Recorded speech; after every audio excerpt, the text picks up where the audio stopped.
Sinistra Gava. È iscritto a parlare il deputato Andrea Casu. Grazie Presidente, onorevoli colleghe, onorevoli colleghi, rappresentante del Governo, seppur nella doverosa sintesi è necessario intervenire anche a nome del gruppo del Partito Democratico per ribadire la posizione che abbiamo già espresso in numerose sedi, che ha espresso molto chiaramente l'onorevole Deborah Serracchiani, con una premessa essenziale per il legislatore nazionale che quando si approccia ad uno statuto di autonomia, che è quello in ragione dell'articolo 116,1 della nostra Carta Costituzionale, va seguito il principio di tutela dell'autonomia e specialità della Regione Friuli Venezia Giulia. Va ricordato che nel giro di pochi anni lo Statuto di autonomia torna all'esame di questo Parlamento con un articolato che va diametralmente a cozzare con l'ultima novella, la legge costituzionale 28 luglio 2016 numero 1. È evidente in via preliminare che un delicato strumento quale uno statuto di autonomia richiede a tutti, proprio a partire dal Parlamento, una maggiore prudenza nel valutare modifiche che intervengono sui medesimi profili di recenti novelle. Non è un buon esercizio di legislazione e rischia di incentivare un'altalena di modifiche che segue le singole maggioranze regionali o nazionali invece che, come si diceva, porre al centro delle questioni la reale tutela dell'autonomia e della specialità della Regione Friuli Venezia Giulia. Nel valutare il disegno di legge in esame sono necessarie alcune considerazioni preliminari che attengono allo status di autonomia speciale della Regione Friuli Venezia Giulia, al quadro delle competenze ad oggi presenti e previste, alle possibili innovazioni in ragione degli interventi sullo statuto di autonomia, sia attraverso il processo di modifica a mezzo di legge costituzionale, come nel caso oggi in esame, che utilizzando il peculiare sistema delle norme di attuazione dello Statuto, regolate con un processo bilaterale in sede di Commissione paritetica Stato-Regione ai sensi dell'articolo 65 dello Statuto del Friuli Venezia Giulia. Si tratta di una valutazione preliminare perché il percorso di modifica dello Statuto di autonomia attraverso il ricorso a legge costituzionale è da considerarsi extrema ratio, nell'impossibilità di perseguire le attese finalità con il massimo grado possibile di esercizio concreto dell'autonomia e, da un lato, se dal caso, attivando il processo di normativa d'attuazione dall'altro. Il presidio dell'autonomia speciale avviene, per l'appunto, prioritariamente attraverso l'esercizio pieno e consapevole di tutti gli strumenti che, in ragione dell'articolo 5 della Carta Costituzionale, sono affidati al sistema delle autonomie, presidio che spetta a tutti i soggetti istituzionali e per primo al Parlamento. Gli interventi di modifica dello Statuto di autonomia, se esercitati per questo e in questo caso in archi temporali assai ristretti, ed è questo il caso, sulla medesima materia, rischiano di far diventare ordinarie anche le regioni a statuto speciale, con un rilevantissimo vulnus nell'intero assetto istituzionale. Questo risulta peraltro ancora più rilevante quando non vengono esplicitati e compiuti i disegni riformatori, ma ci si sofferma a petizioni di principio o peggio si rischia di piegare l'architettura istituzionale alla ragioni del dibattito politico. La relazione illustrativa infatti non offre alcun elemento su cui ancorare la necessità non tanto di istituzione di enti di area vasta, che come si dirà in seguito sono già oggi nelle potenzialità della Regione e negli strumenti normativi a sua disposizione, quanto il reiterato profilo di ente ad investitura popolare diretta, richiedendo al Parlamento l'attivazione del processo legislativo costituzionale di modifica statutaria. Pare non negoziabile offrire al legislatore un disegno riformatore chiaro ed esaustivo, proprio per consentire il pieno apprezzamento delle condizioni di modifica. Non pare certo sufficiente richiedere, nel fondamentale principio di reale cooperazione istituzionale, una nuova cassetta degli attrezzi, senza valutare e spiegare quale sia l'esito compiuto, atteso e perseguito. E non pare utilizzare questo strumento per bypassare il monito della Corte Costituzionale, che nella sentenza 168 del 2018, a proposito della legge Del Rio, proprio in punto dell'elezione diretta, ha chiarito che i previsti meccanismi di elezione indiretta degli organi di vertice dei nuovi enti di area vasta sono infatti funzionali al perseguito obiettivo di semplificazione dell'ordinamento degli enti territoriali, nel quadro della ridisegnata geografia istituzionale e contestualmente rispondono ad un fisiologico fine di risparmio dei costi connessi all'elezione diretta. Ora,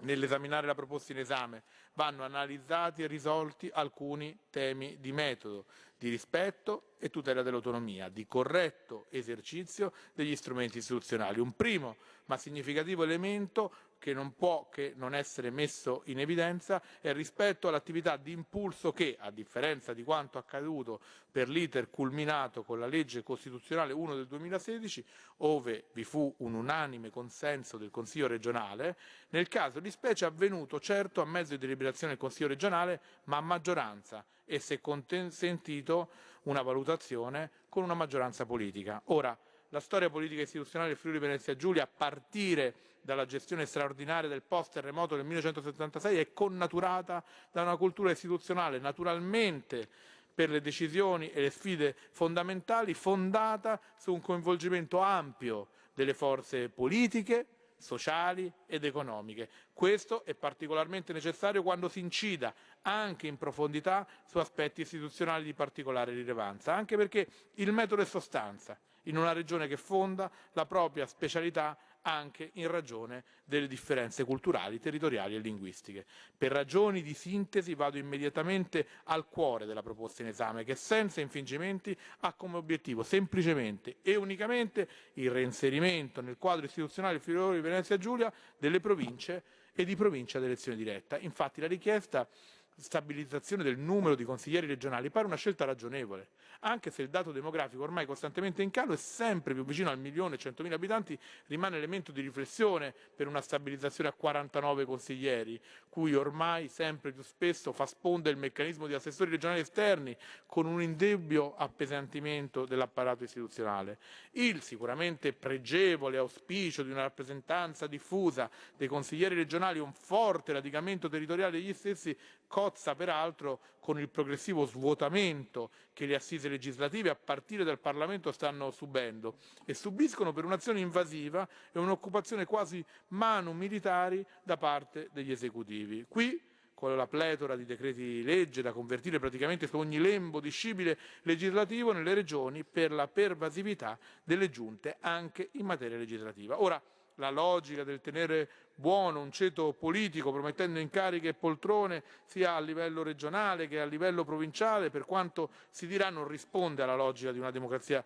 diffusa e partecipata, ma semplicemente a accordicchi di potere. Se si vuole incidere sulla democrazia e sulla rappresentanza vanno rafforzati gli equilibri tra potere esecutivo e legislativo, equilibri che il processo riformatore di questo centrodestra calpesta fino al rischio di travolgerli con le paventate riforme che influiranno direttamente sul massimo garante della nostra Repubblica. Non vi è tempo e spazio per entrare nel dibattito generale sulle province, va però chiarito e tenuto distinto quello che è il portato ed il senso dal punto di vista istituzionale di un meccanismo di elezione diretta rispetto a quello che per conto possa e debba attenere al sistema di finanziamento e di esercizio di funzione delle diverse istituzioni. Non è certo l'elezione diretta, a meno che non sia legata ad un forte potere impositivo in tema di entrate, quello che può superare la crisi del sistema degli enti intermedi, che scontiamo più come temi di finanziamento che come temi di rappresentanza. Va allora preliminarmente chiarito che molte delle questioni poste anche nella relazione di accompagnamento sono assolutamente compatibili al sistema vigente. È possibile un intervento per alleggerire funzioni amministrative dell'ente regione, è possibile un intervento sulle competenze e attribuzioni enti locali, è già prevista la possibilità di un esercizio congiunto di funzioni dei comuni o trasferite dall'ente regione, è possibile l'individuazione di enti di area vasta la cui dimensione è e deve essere legata non tanto a evocazioni storico-sociologiche ma alle effettive funzioni da assegnarsi. Lo Statuto di autonomia già oggi all'articolo 11 consente molto di quanto indicato nella relazione illustrativa. Si prevede infatti che i comuni, anche nella forma di città metropolitane, sono titolari di funzioni amministrative proprie e di quelle conferite con legge statale e regionale, secondo le rispettive competenze. In attuazione dei principi di adeguatezza, sussidiarietà e differenziazione, la legge regionale disciplina le forme, anche obbligatorie, di esercizio associato delle funzioni comunali. La Regione assicura i finanziamenti per l'esercizio delle funzioni conferite. In via astratta non vi è neanche un impedimento tecnico-giuridico a che già a statuto vigente gli enti di area vasta regionale possano assumere dimensione e denominazione di provincia o di amministrazione provinciale. Il tema è che si tratta di enti di secondo grado, peraltro in corrispondenza a quella riforma nota come legge del Rio, che comunque rappresenta, anche per la Regione Friuli Venezia Giulia, norma fondamentale di riforma economica. economico-sociale. Allora torna il tema della proposta di modifica statutaria per superare anche la legge Delrio e consentire l'istituzione di un nuovo ente intermedio di elezione diretta.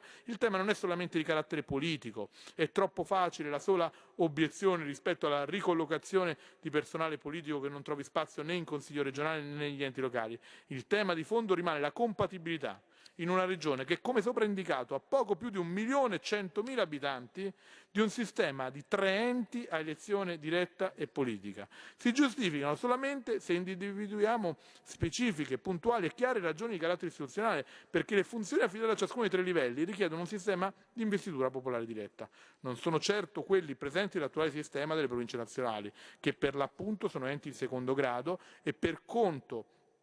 l'esperienza degli enti di decentramento regionale in Friuli Venezia Giulia, con un direttore regionale, funzionari e finanziamenti adeguati, ha certo dato corso alle funzioni, per esempio in tema di edilizia scolastica. Allora, per un nuovo ente intermedio di primo grado è necessario qualcosa di più. Ad oggi né i lavori consiliari del Friuli Venezia Giulia né la relazione accompagnatoria spiegano un tanto e anche appesantire il corpus istituzionale, anzi rispetto ad altre funzioni regionali, con un vulnus proprio nell'autonomia e specialità della regione. In buona sostanza, un Parlamento responsabile in questa fase deve avere l'autorevolezza di indicare nella leale cooperazione che esistono altri strumenti per perseguire obiettivi di efficienza e razionalizzazione del sistema che non debbano necessariamente essere perseguiti con un nuovo intervento sullo Statuto di autonomia. In sede di Commissione, su iniziativa della maggioranza, è stato introdotto un ulteriore vulnus allo Statuto di autonomia, e quel sistema di garanzie che in una regione di autonomia speciale deve sussistere nel rapporto maggioranza-minoranza tra decisore politico e cittadinanza. In buona sostanza, all'articolo 2 si è introdotta una norma apparentemente tecnica, ma che colpisce proprio il principio democratico che oggi lo Statuto di autonomia garantisce. Infatti, intervenendo in materia referendaria, si abroga la norma che prevede che leggi ordinamentali e leggi elettorali fossero sottoposte ad un meccanismo di referendum confermativo senza quorum, sostituendolo con la disciplina referendaria abrogativa generale che prevede il meccanismo del quorum. Un doppio tradimento, perché consente l'egemonia della maggioranza consiliare e perché in un periodo di allontanamento dei cittadini dalle istituzioni e dal voto di fatto rafforza i meccanismi di astensionismo. Un gioco per accontentare le ambizioni del Presidente Federica verso il terzo mandato, che si aggrava per i recenti annunci di intervento di modifica della legge elettorale del Friuli Venezia Giulia, abolendo limiti di mandati, incompatibilità e ineleggibilità, al solo fine di accontentare i noti circuiti di potere. Questa modifica allo Statuto del Friuli Venezia Giulia non è allora il doveroso riconoscimento del Parlamento ad una comunità regionale virtuosa che chiede nuovi strumenti di autogoverno, ma semplicemente un favore per non ricorrere ad una prosa non confacente a quest'Aula, all'attuale gruppo di potere presente in quella regione.